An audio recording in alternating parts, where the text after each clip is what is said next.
See, told you.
Hello.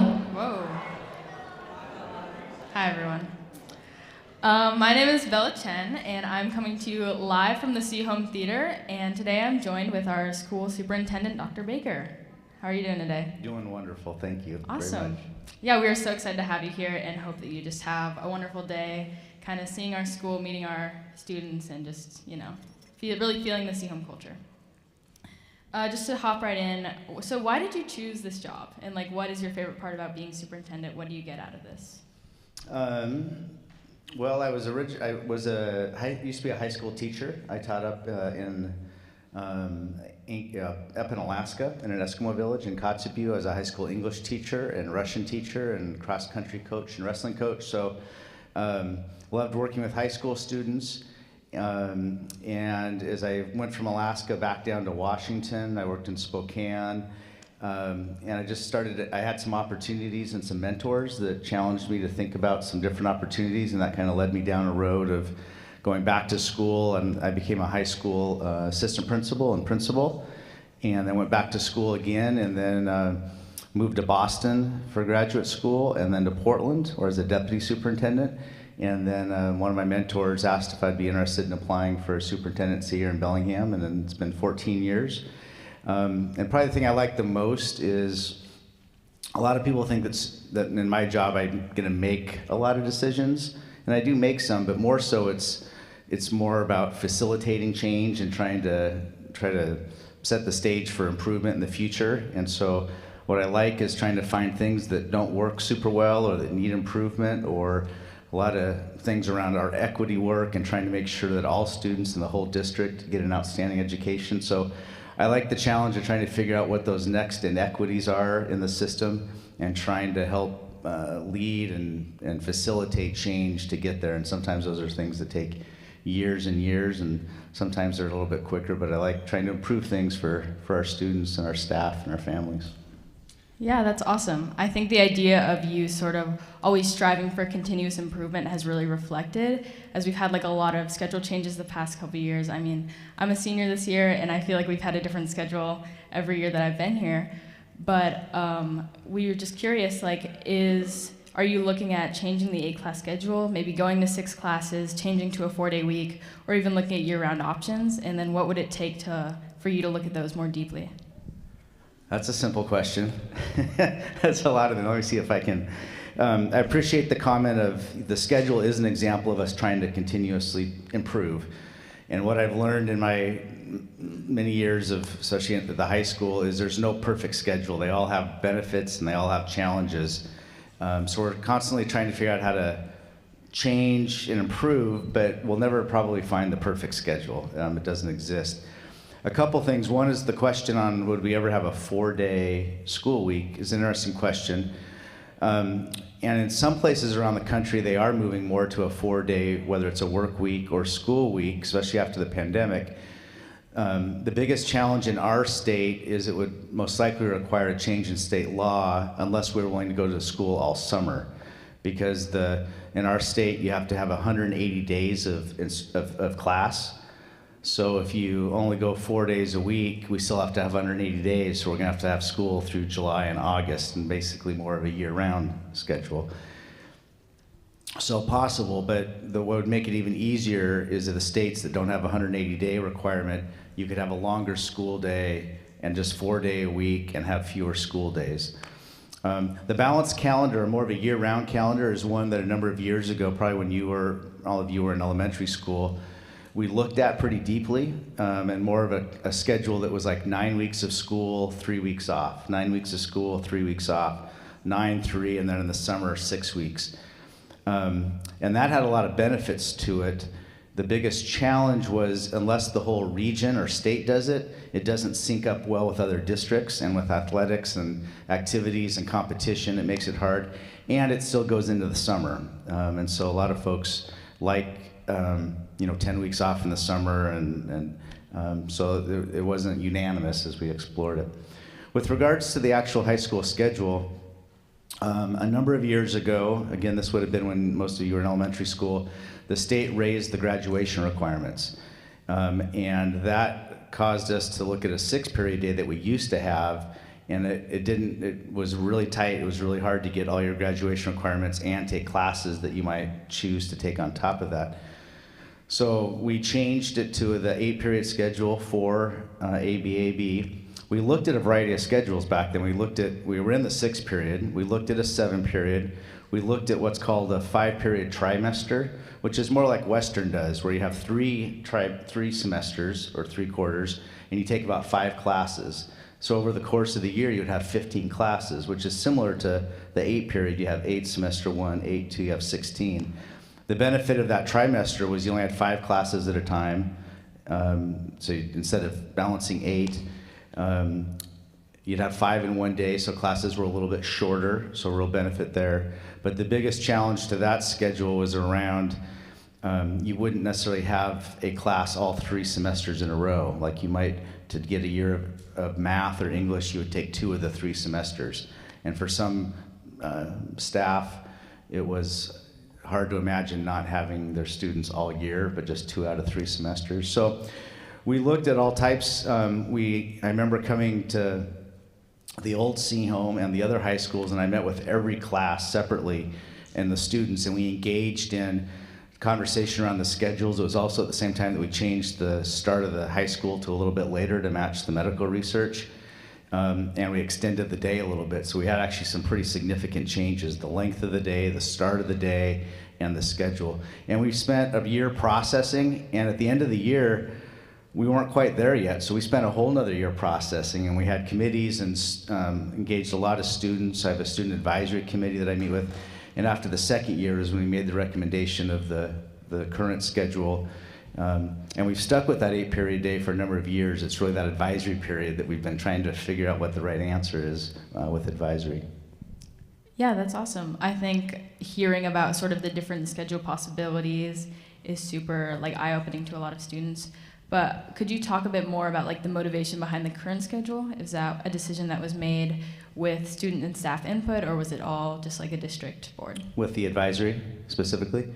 Yeah, the more that a decision impacts people, the more we process, and it's less likely it's just me or someone deciding. In this case, and some of you will remember last year, as I was out in high schools, the feedback around advisory was more of, and this came from staff and students, that it was daily and it was 25 minutes, that it was a lot of wasted time because it wasn't really long enough to do anything.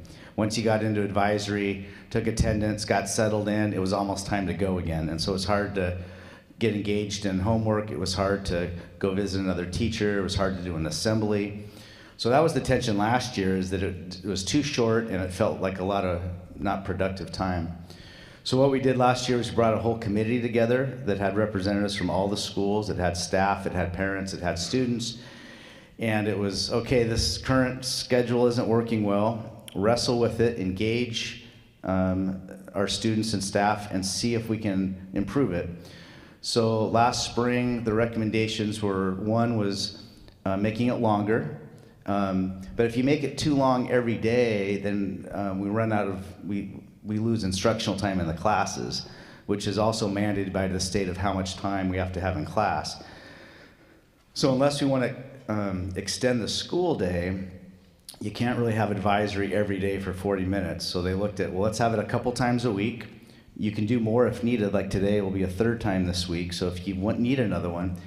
And they got really specific on the purposes, purposes around, let's try to do assemblies during this time. It can be a time for clubs, but it doesn't meet the whole need of when clubs would meet. Time to make up tests, time to do homework. And what I think we're experiencing this year is we're only 9 weeks into the new schedule. Schools at the beginning of the year definitely do a lot of assemblies and special occasions. So I think what I'm hearing from students is I'm missing the time for me to do my homework and to go check with the teacher. So it'll be interesting after we experience it for a year whether it feels more balanced or not. So to answer your question, it was done we had a whole committee that helped make recommendations. The other thing that I can feel right now throughout the system is, the AB has a logic to it. The advisory right now doesn't have the similar logic. Like it's Tuesday, Friday, and it's just hard to remember what day is what day. And so I think that's what I'm hearing a lot of. Is there a tweak we can make where it makes more logical sense. Right now, everyone, when you get to school, I hear, whether it's on assemblies or sometimes at schools, when students are walking in, someone's reminding them, you got to remember what each day is. But there's not an easy way to kind of remember what day is advisory and AB. So I can feel that's causing some of the confusion, and is there something we can do to ease that a little bit? Yeah, I think we have received a lot of feedback, especially here at C-Home, that students have had a difficult time adjusting to the new schedule. But I think just like the reminder that like the district is looking for like continuous improvement, and that this isn't like the forever schedule, at least for like underclassmen. Like it's likely that, things can change, and things, change will happen with the power of the student voice. Yeah, for sure. And I also hear on the other side of, if you're a junior, it's been different for 3 years in a row. So there's also the voice of, don't change it again. Like then I'm going to have 4 in a row. Like give it some time. So when we adjust, I don't know when, but we want to keep improving. But I also know there's no perfect schedule. But it is nice to know, compared to last year, a lot of the feedback was it's a waste of time. What I'm hearing this year is it's so valuable, we want it more and we want it consistent. Yeah, it's funny how things change like that just so quickly. But just to switch gears a little bit here, this question specifically comes from a student who has experienced anti-Semitism in the past. Is there any steps that the district will be taking to prevent any future incidents of anti-Semitism, especially like in the light of the attacks in Israel? Yeah, certainly with anti-Semitism, with racism, discrimination of any kind, one of the things that we need to continue to do is, if you see something or hear something, is to say something, and to talk to an adult so that we can help step in and try to investigate and figure out the appropriate steps. So whether that's a counselor, an administrator, a campus monitor, a teacher, really any adult in the building, and as students, we all need to be able to say that's not okay, and if we see or hear something, to tell somebody so that we can take action. Awesome. And then this is sort of on the similar lines, but how are you going to address the mental health crisis that's currently ongoing in the district?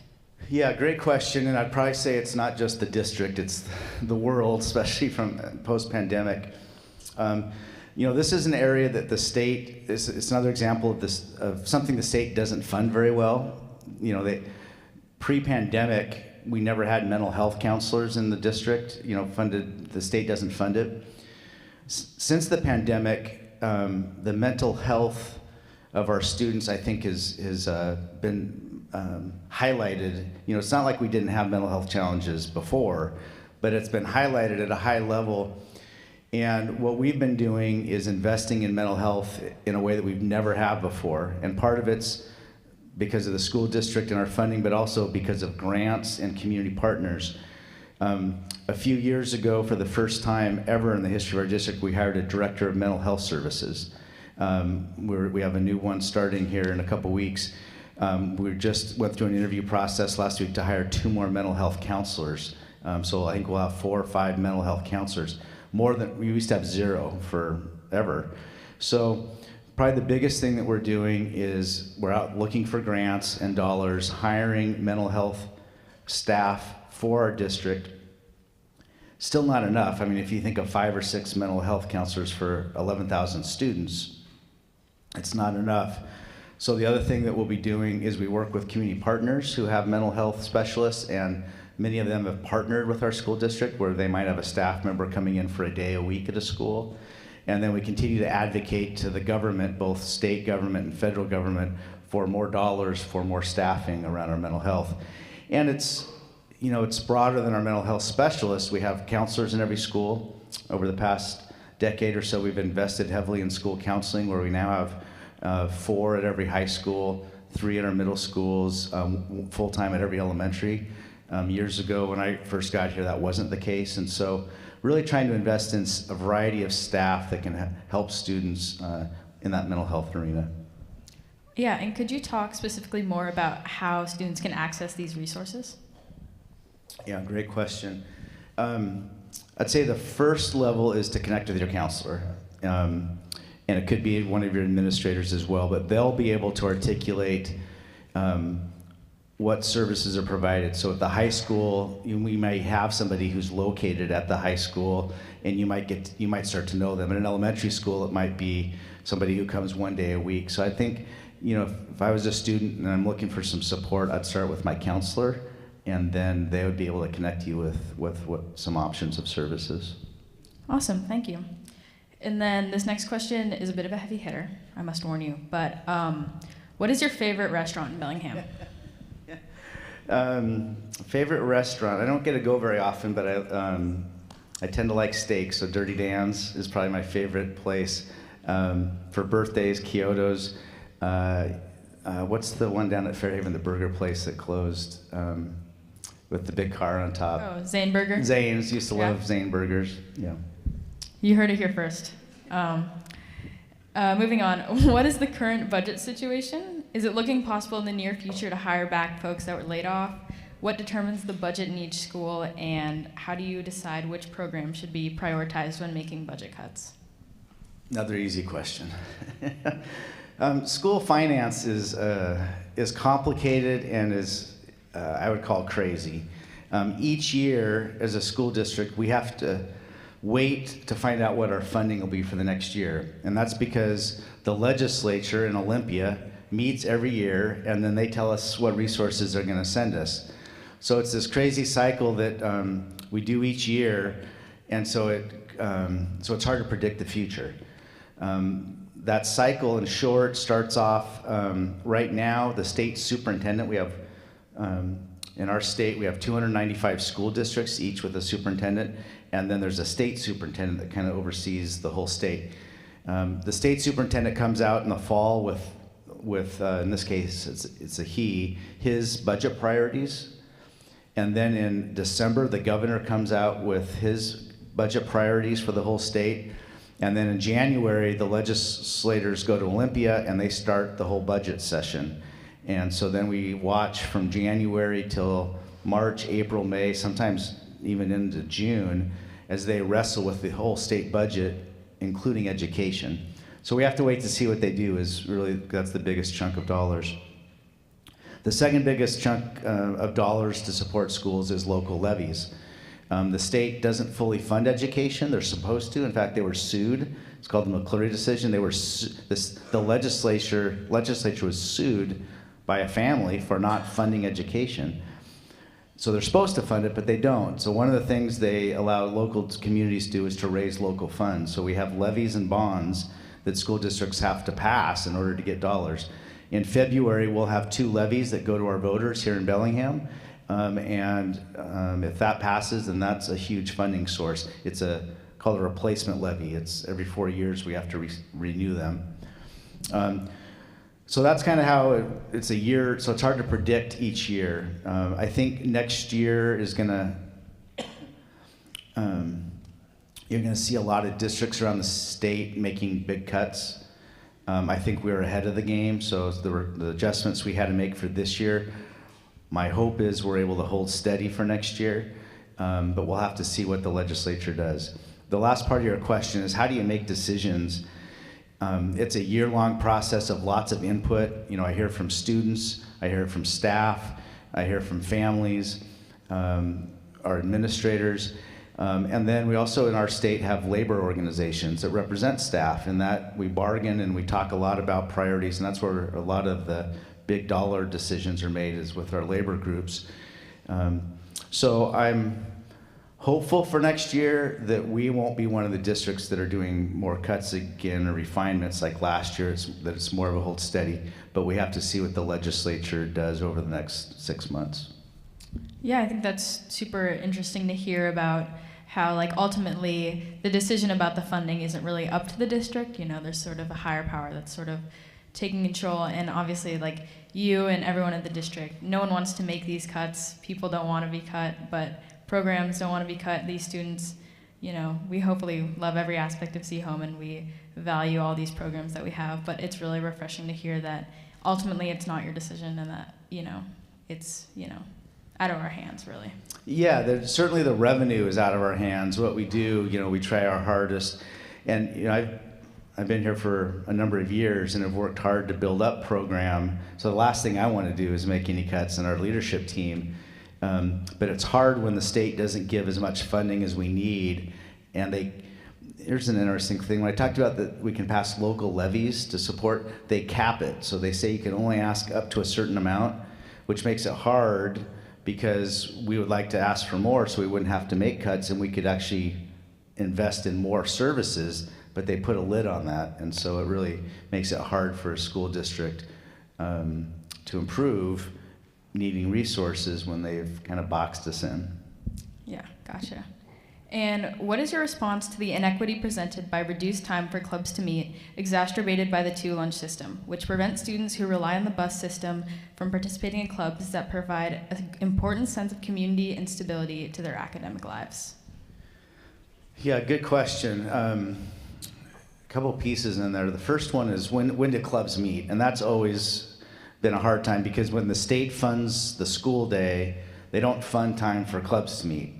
And so so that usually for clubs, it usually means before school or after school, during lunch, or if you can squeeze some in during advisory. So unless we wanted to lengthen the day and have advisory club time, it's always been hard to find when do you do clubs because it's seen by the state as extracurricular. It's like sports and athletics. It's not part of the school day. So it's always been hard to find time for clubs to meet. The lunch period, in most school districts, and especially if they're large in our schools, you got to have multiple lunches because you can't serve all the students at one time. So at elementary, kindergarten through grade 5, they usually have 6 different lunch periods. They might be staggered, but at middle school, you remember you had 3 different lunches, 6th, 7th, and 8th. At high school, instead of 4, we have 2. But we don't build the schools aren't built and the kitchen model to serve 1,000 kids all at once. So whatever level you're at, we have to divide the students so you have smaller amount of students that can fit in the cafeteria and that our food services can serve kids in the amount of time. So that's the biggest reason is just imagine 1,000 students all trying to eat lunch at the same time. The facility and the cooking model, this kitchen size, doesn't facilitate it very well. Gotcha. And this kind of continues on that idea of the lunch schedule. But how do you balance the one schoolhouse approach when we have different schools with diverse needs? For example, the COM community overwhelmingly favored a one lunch schedule last year, and we had proven that it could be done effectively. And why was this effort denied by the district? Yeah, I'd say I would probably not agree quite with that it worked effectively. I don't think it did. Theoretically, could you have one lunch and parts of it worked? Yes, but it goes to my point of we can't effectively serve that many students in the lunchroom. So fewer students will go get lunch here because lines will be longer and it won't be, people won't want to wait. There's some uniqueness with C-Home that you're closer to, restaurants than other schools.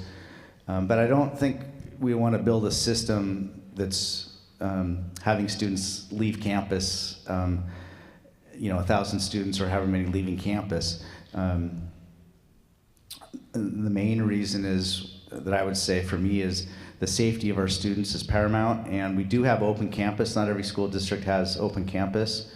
And the more that we have not everyone will agree with this but as a parent, when you come to school, your parents have given the safety of you to the staff, to us. And there's a legal term in locus parentis that's in place of the parents. And so when students leave campus in their cars, the risk of danger of an accident goes up, especially with lunches that aren't super long and you're racing to get there and you're racing to get back. It's safer to keep students on campus. We have an open campus, so if you want to, you can, but we don't really want to promote everybody driving all at the same time. It increases the chances of somebody getting hurt. Okay, and could you talk a bit more about the one schoolhouse approach and how you navigate that with the diverse needs of different schools, just in general? Yeah, in general, part of the one schoolhouse approach, the philosophy, what it means is, it can often be it's natural to, like, whether you're a student or a staff or a parent, to like care about the school you're in. And makes sense. What we've promoted, the one Schoolhouse, is you could imagine that instead of 22 different schools, that we were all in one big building, 11,000 students in one school. And if we did that, we would care about each other because we're all in one school at a higher level on average. Versus when we're spread out, you tend not to think as much about outside of your own schoolhouse. So it's trying to create this framework of, imagine we're all in this together.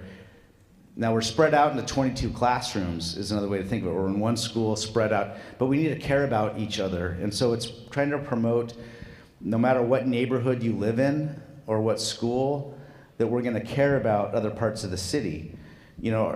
Most cities, ours included, are set up based upon housing prices, and you get and schools or neighborhood schools, and so you get discrepancies of resources around the region. So the one Schoolhouse approach also says we're going to differentiate supports based upon need, variety of needs. So for example, my first year here as superintendent, I was here in Seahome, and what do you think the biggest thing I heard my first year here of the inequities that existed here at Seahome? Any guess? Maybe that what we were doing at Seahome wasn't the same as what they were doing at Bellingham or Squalicum? Think about the type of facility we're in. Now, have you ever been in the old building? No, but I don't hear nice things about it. Yeah, so when I got here, the inequity that I heard from here was we have the oldest facility. It's not conducive to a great learning environment. We need a new building. And so we spent years setting the stage to get a brand new facility. So, and that's something we've worked hard across the district, and that one Schoolhouse is to ensure everybody has a great facility. But when someone doesn't, we work hard to do that. Another example would have been athletics and activities. And when I got here, students were charged all the time to participate in all types of things. That started from school supply lists to you take a science class, you had to pay a course fee to pay for supplies. We still have to pay for some things, but the list was super long. So we've worked hard to try to eliminate barriers for students to participate, whether that's athletics, activities, or even classes. And we really emphasize the high school over elementary. So it's kind of looking across the whole system and where is there an inequity and how can we address it? And it looks different, and there's, depending upon the example. Awesome, thank you. And then our last question today, how have you heard student voices on issues, and are there ways for other students to get involved in making school and district-wide decisions in the future? Yeah, lots of ways for student voice. One is, at each school level, and I hear, results of these, you have leadership classes, you have ASB. I have a student advisory committee where I have a junior and a senior from all 4 high schools that I meet with monthly. I get invited into schools, forums like this. I get invited to classes to speak, get invited to come listen. Certainly email. There's a time of the year that I hear from high school students the most. Any guess what that is? What was that? Yeah, snow days. So I get lots of advice from students when the weather's getting bad, whether that's, hey, it's snowing at my house, you should cancel school, or it's sunny at my house, why did you cancel school? So I hear a lot of voice from students there. And students can email me, and I email them back almost immediately. So lots of different ways for student voice. Awesome. Well, that's about all the time we have. So thank you so much for being here. I had a great time talking to you, and I hope that everyone had an opportunity to really take something away from this conversation. Great. Thank you. Thank you, everybody. Yeah.